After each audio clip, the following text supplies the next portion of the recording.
பேரத்தலைவர் அவர்களே, அவர் ஆதாரத்துடன் சொல்லணும். அது வந்து பழைய காலம். அது இந்த காலத்துல ₹1 நாங்க வாங்கணும்னா இந்த இடத்துல நாங்க எங்களை உட்கார வைக்க மாட்டார் எங்களுடைய முதலமைச்சர். அது ஆதாரத்துடன் நீங்க இருக்குதுன்னா நீங்க நிறுவீங்கன்னு தான் சொல்றோம். நீங்க வாயால பேசுறதெல்லாம் கரெக்ட். அதெல்லாம் நீங்க உங்களுடைய காலத்துல நாங்க தான் சொல்றோம்ல, நீங்க நிறுவீங்கன்னு சொல்றோம்.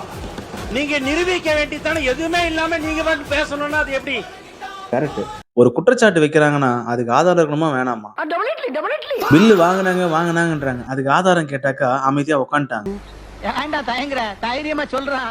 சொல்லு, நீ தான் தைரியமா நாளை. Any bad taste? The protest was சரியா விடுங்க. அவருக்கு பேச தெரியும் நினைச்சிட்டு இருக்காங்க போல.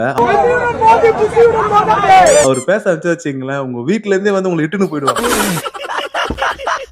அது தெரியல, இந்த மனுஷன் பேசினாவே ரசிச்சு கேட்டுட்டு இருக்க மாதிரி இருக்கு.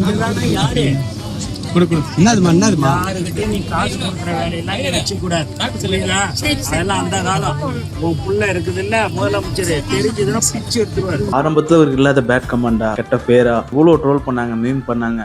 ஆனா எல்லாத்தையும் தாண்டி இன்னைக்கு இது இல்ல அங்க அசம்பிளில பேசுறத பார்க்கும்போது அதெல்லாம் ஒரு இன்ஸ்பிரேஷன் எடுத்துக்கணும். இந்த வயசுல இருந்தாலும் பம்பரவே சுத்தி அவ்வளோ சூப்பரா வேலை பார்த்திருக்காருன்னா, எனக்கு அவர் பேசுறது, அவரோட பாடி லாங்குவேஜ், அவர் பண்றது, அவர் நடந்துக்கிற விதம், மக்கள் கிட்ட எளிமையா பேசுறது எல்லாமே பிடிக்கும். உங்களுக்கும் புசி என்ன பிடிக்குன்னா கமெண்ட்ல சொல்லிட்டு போங்க. அவர் அமைச்சரே சொல்ல தோணலைங்க, அண்ணன் தான் வருது. உங்களுக்கு பிடிச்ச கமெண்ட்ல சொல்லிட்டு ஷேர் பண்ணிச்சுங்க, பிடிச்ச லைக் ஃபாலோ பண்ணிச்சுங்க. நாங்க எல்லாத்துக்கும் ரெடியா.